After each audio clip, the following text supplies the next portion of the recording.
Hello students, in today's class we are going to learn 4th standard English lesson number 19, that is the ugly duckling. So ये unit 3 का है, ठीक है, जो अभी आपके एग्ज़ाम में आने वाला है. तो चलिए देखते हैं. यहाँ पे मीनिंग्स देखिए दिया गया है.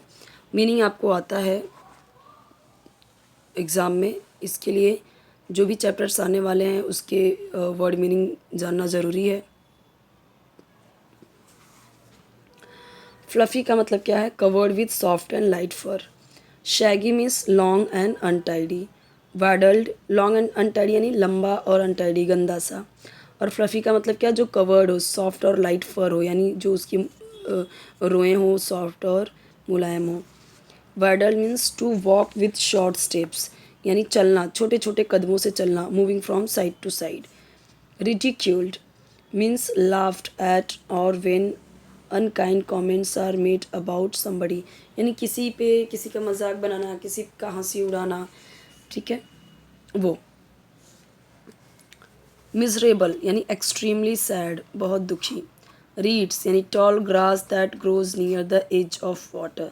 रीड्स यानी लंबे घास. जो रीड होता है जो वाटर, नदी के किनारे, मतलब पानी के किनारे, नदी सिर्फ नहीं, कोई पॉन्ड होता है ऐसा, छोटे छोटे जो थोड़े थोड़े गड्ढे होते हैं पानी के कुछ दूर में, तालाब जो होता है, तो उसके किनारे पे ना ऐसे बड़े बड़े सरकंडे उगाते हैं, वो उसको बोलते हैं रीढ़. उसमें कभी कभी आप देखोगे तो ऐसा लगेगा कि बेलन जैसा, जैसा बेलन होता है रोटी बेलने का, वो वैसा लगा रहता है, वो रीड्स होता है.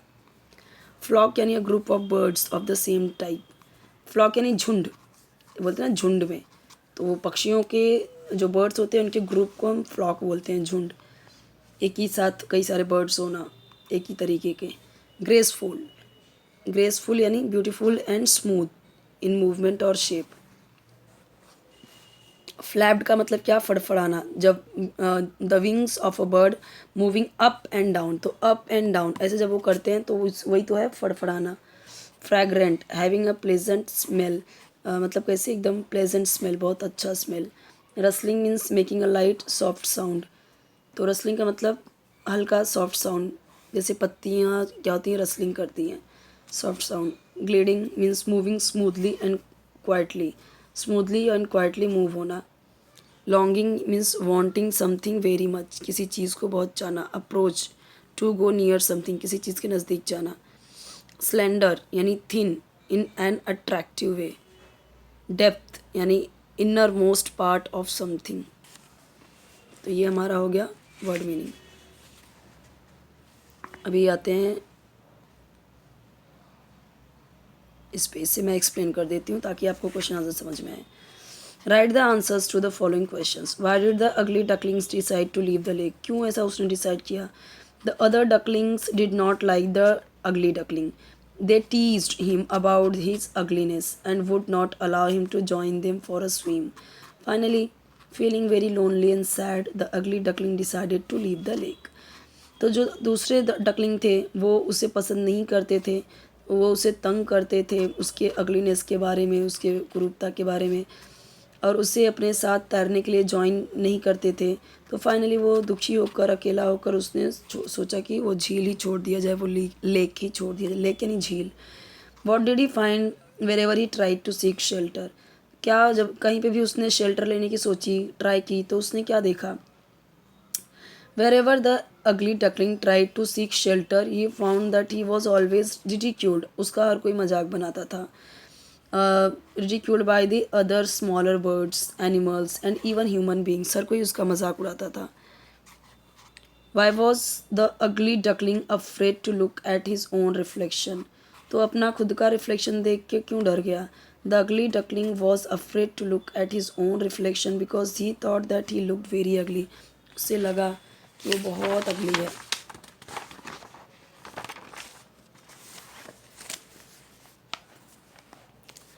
Right if the following statements are true और फॉल्स. तो यहाँ पे देखिए, the seven duckling had yellow feathers. तो क्या उनको येलो फेदर्स थे सातों के सातों को? False. The ugly duckling was better at swimming than the others. True. तो जो अगली डकलिंग था वो स्विमिंग में बेटर था बाकी लोगों से. The duckling's mother did not love him. False. The other animals all admired the ugly duckling. False. Positive, comparative, superlative. तो यहाँ पे देखिए प्राउड यानी प्राउड, प्राउडर यानी इससे ज़्यादा प्राउडर, प्राउडेस्ट यानी सबसे ज़्यादा प्राउडेस्ट। तो यहाँ पे जो अंडरलाइन है वही आंसर है। अगर आपको ये दिया हुआ है इसका मतलब आपको ये और ये लिखना है। तो ये भी यहाँ पे ये दिया हुआ है, सुपरलेटिव दिया हुआ है, तो उसका कंपेरेटिव और पॉजिटिव आपको लिखना है। Lonely, lonelier, loneliest. वो अभी फ्लफियर दिया हुआ है तो यहाँ पे फ्लफी लिखा, फ्लफीएस्ट। यहाँ पे देखिए स्मार्टेस्ट दिया हुआ है तो यहाँ पे आपको पॉजिटिव और कंपेरेटिव लिखना है। स्मार्ट, स्मार्टर, यहाँ पे ई आर आएगा, smarter, E R, smart, smarter, smartest. अभी यहाँ पे देखिए दिया गया है एडजेक्टिव आपको लिखना है। Soft, fluffy, yellow, fine, little, grey, grey यानी shaggy, ugly. Right an exclamatory sentence and one question. Exclamatory sentence, it looked so ugly. Question, why is he so ugly? यानी एक्सक्लामेटरी सेंटेंस में जहाँ पे ये वाला आया ना साइन, इसका मतलब कि एक्सक्लामेटरी सेंटेंस है। कोई कहीं पे हम बहुत लाइक कहीं दुख की बात है, कहीं खुशी की बात है, या फिर कोई जहाँ पे आप आश्चर्य हो गए, सरप्राइज्ड हो गए, वहाँ पे ये साइन लगता है, ये मार्क लगता है। क्वेश्चन देखिए जैसे व्हाई इज़ ही सो अगली। यहाँ पे पैराग्राफ देखिए, write the answers to the following questions.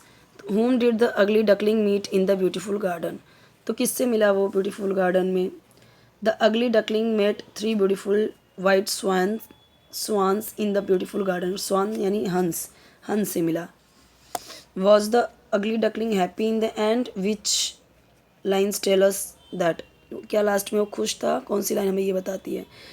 Yes, the ugly duckling was happy in the end, last में ये कौन सी लाइन बताती है। He curved his slender neck and cried joyfully from the depth of his heart. I never dreamed, कौन सी line बोला, I never dreamed of such happiness as this while I was an ugly duckling. तो यहाँ पे बोल रहा कि मैंने कभी सोचा भी नहीं था कि ऐसी खुशी मुझे मिलेगी, while I was N duck, कि मैं एक अगली डकलिंग था और मैं इतना अच्छा हो गया। ये जो ब्लैंक्स है यहाँ पे आपको एडजेक्टिव लिखना है। तो यहाँ पे देखिए स्वान्स, तो यहाँ पे आपको क्या लिखना है, ग्रेसफुल वाइट स्वान्स। तो अब यहाँ पे देखिए गार्डन है, गार्डन के पहले क्या लिखेंगे, ब्यूटीफुल फ्रैग्रेंट। यहाँ पे स्ट्रीम है तो स्ट्रीम के पहले क्लियर। नेक यहाँ पे है तो स्लेंडर यानी पतला। लाइफ है यहाँ पे, लाइफ के पहले क्या लिखेंगे, मिजरेबल लाइफ। आगे का देखिए यहाँ पे मैच करना है तो फ्रैग्रेंट, फ्रैग्रेंट का किस में मैच करेंगे, having a pleasant smell, meaning लिखना है। रीड्स क्या है, तो रीड्स देखिए थिन था, ठीक है, तो thin long grass near the water, यानी सेकंड का डी में। तो अभी आंसर देखिए सामने सामने दिया हुआ है। अभी ग्लिडिंग, ग्लिडिंग का किस में करेंगे, ए में। शैगी का किस में करेंगे, तो बी में, long and untidy. Young ones के नाम, हैन का chicken, cat kitten, dog puppy, cow calf, sheep lamb, duck duckling, goose gosling, lion cub, deer fawn, goat kid, swan cygnet. अभी ओपन एंड क्वेश्चन पे आ जाते हैं। Describe the beautiful swan in your own words in 3 to 5 lines. वैसे exam में आता नहीं है बट फिर भी देख लीजिए, अगर आपके काम का है तो ये देख लीजिए। Mother duck, I think mother duck was very good mother, she loved all her duckling whether they were beautiful और अगली। तो सारे ही वो अच्छी मदर थी, वो सबको प्यार करती थी, वो ब्यूटीफुल हैं, अगली। She also took the side of the ugly duckling when someone spoke about his ugliness. अगर कोई उससे के कुरूपता के बारे में, यानी जो बदसूरत था, बदसूरती के बारे में अगर कोई कुछ बोलता तो फिर वो उसकी साइड लेती थी। और यहाँ पे ब्यूटीफुल स्वान के बारे में क्या है, वो वाइट थे, ग्रेसफुल थे, ही हैड अ स्लेंडर नेक, पतली सी उनकी गर्दन थी, and he could fly high into the air, ऊपर बहुत हवा में उड़ सकते हैं। He could also glide lightly over the water, और अच्छे से तैर भी सकते थे, यानी दोनों ही चीज़ें कर सकते थे क्योंकि उनकी बनावट ऐसी थी। और ऐसी ही वो डकलिंग की भी। 6 येलो डकलिंग कैसे थे, वर क्रूअल थे to the poor ugly duckling. Okay, the 6 yellow ducklings were cruel to the poor ugly duckling, उससे।